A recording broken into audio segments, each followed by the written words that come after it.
My name is Bob Nagle, and welcome to the Quad B channel.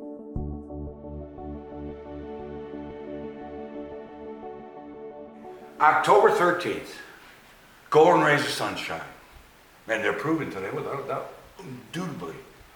Yesterday I talked about Kanye West, and that's some whatever quotes.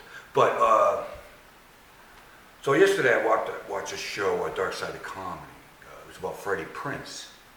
It was the first Puerto Rican comic that really hit big in the mid-70s. And he was a trailblazer as far as comedians that went after him. Paul Rodriguez, guys like that.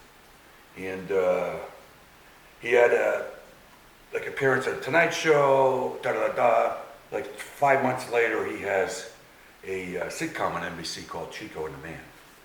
And yeah, he had Chico the Man. And it was about a guy who was supposed to be a Mexican American, and he was working with this old guy that was a mechanic. And yeah, that wasn't met well with the Mexican community back then because, obviously not too, but he was Puerto Rican, he's portraying a Mexican.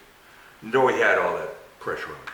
So he, as soon as he got that Chico and the Man job, he just started a show, he's like 18 years old, right? And well, he became really addicted to cocaine and Quaaludes. Now, cocaine was, in his show Chico and the Man, back in the 70s, and they probably still do now, put it in the catering budget.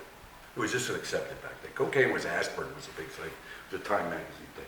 And so, he did that, and Quaaludes. Quaaludes, I can't tell anecdotally what they are, but we used to call them an instant six-pack, and they were developed for anxiety and sleep. And depression, I'm sorry, and sleep. So it's kind of whatever, it doesn't seem to make much sense. But they prescribed him like candy, and he would come and his roommate, or no, his friend or something would say, he'd have bottles like this of Quaaludes. And so he abused those. And yeah, and then through his addiction process, he proceeded to come really obviously out of control. He had unlimited resources. Back in the 70s, he died with like $30 million, a lot of money back then. And yeah, so he had a lot of resources. Excuse my train of thought again. So it was able to enhance or whatever his addiction. And so what happened was he became similar to a guy. The only way I could draw an analogy, if anyone's seen Boogie Nights, it's a crazy part played by, like drug crazy, played by, I forget the guy. But he's got like a bathrobe, shooting gun in the house, stuff like that. And that's what basically he was. But he wasn't aggressive. He was only aggressive to himself when he got high as a kite. He would always take a gun to his head, and say, "Dare me, you dare me," and he'd pull it. And that was his shtick. And and then all this culminated, his success, which was astronomical. He was everywhere, and culminated in him. Having that addiction, culminating in him, that's my word for today, in him being exactly like that character. I'm sorry, I just said it. But shooting himself. And so when he was in the throes of addiction there, and he got some disappointing news about, his career was in flux because, he not grew up, but before, when he was younger, he did a bunch of comedy. I forget, he was like 13, in the comedy stores. And he kind of hung out with the guys.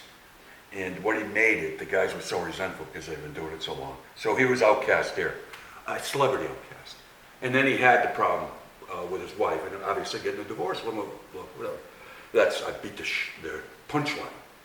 And eventually he, on top of everything that was going on, he killed himself. He was like 24 years old. Astronomical stuff. Had everything in the world. And so no one can understand. And then finally they look back at the psychological records, or I forget what it was, a physician saying he has a serious psychological disorder, bipolar. And so he never had it diagnosed. And he had money, and that's what happened to him. And that's why I'm saying, like I said about Kanye West, man. Money like that, and that, it's just I thought that was interesting, I did not know a lot about him. Like I said, when I was a kid, there was a, Chico and the Man was a big show, man. But then again, the taste was kind of whatever, because he had the Happy Days right up there, too. Yesterday. So yesterday, was it yesterday? It was a day before. I meant to mention it, but whatever. there was a boar, right? Jaylee's out here by herself in the backyard, and we got a gate back there, and either my son had it, or maybe it was probably me, left it ajar. I'm not blaming my son. I think he had it open to take the doggy out. Whatever. He got sidetracked. You heard this horrible barking, right? He comes out. There's a freaking boar right here, right freaking here, man. And Jelly and him, Chris came running out, and they had Jelly and him had a Mexican standoff. And then finally Jill said, "What the hell? I'm going." She chased it out of the freaking yard, thank God. And she didn't get hurt. But once again, Florida baby, right? Yeah. Next up, it's a gator running through here. What are you doing? Hey, bipolar survivor, mad power, no rainbow until the rain.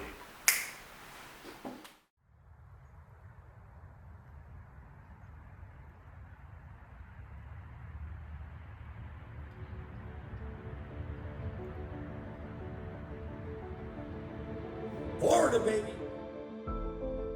My name's Bob Nagle, and welcome to the Quad B channel. I'm committed daily to doing a bipolar video journal, chronicling what it's like living with bipolar. All bipolar experiences are individualistic. And once again, all mine are an individual. This is a video introspection. I'm hoping to look back on this after a year, engage where my moods were, and maybe find an answer through my own intrigue.